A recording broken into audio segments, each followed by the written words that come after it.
ഉമ്മയെപ്പോലെ നമ്മളെ സ്നേഹിക്കുന്ന വേറൊരാളും കൂടി ഉണ്ട്. അത് നമ്മളെ ഉപ്പയാണ്. ഉപ്പാന്റെ മുഖം മനസ്സിലേക്ക് കൊണ്ടുപോകും.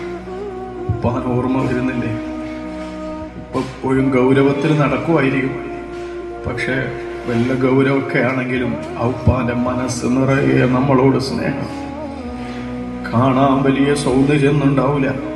കാരണം നിങ്ങൾക്ക് വേണ്ടി ജീവിച്ചപ്പോ, നിങ്ങൾക്ക് വേണ്ടി വെയില് കൊണ്ടപ്പോ ഉപ്പാന്റെ സൗന്ദര്യവും ഉപ്പാന്റെ ആരോഗ്യമൊക്കെ പോയിട്ടുണ്ട്.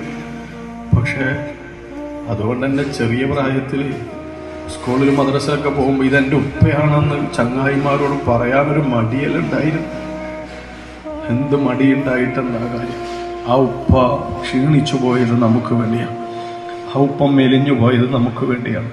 ആ ഉപ്പ രോഗിയായി പോയത് നമ്മളെ പോറ്റുന്ന തിരക്കിനിടയിൽ ആരോഗ്യം ശ്രദ്ധിക്കാൻ ഉപ്പാക്ക് സമയം കിട്ടിയിട്ടില്ല.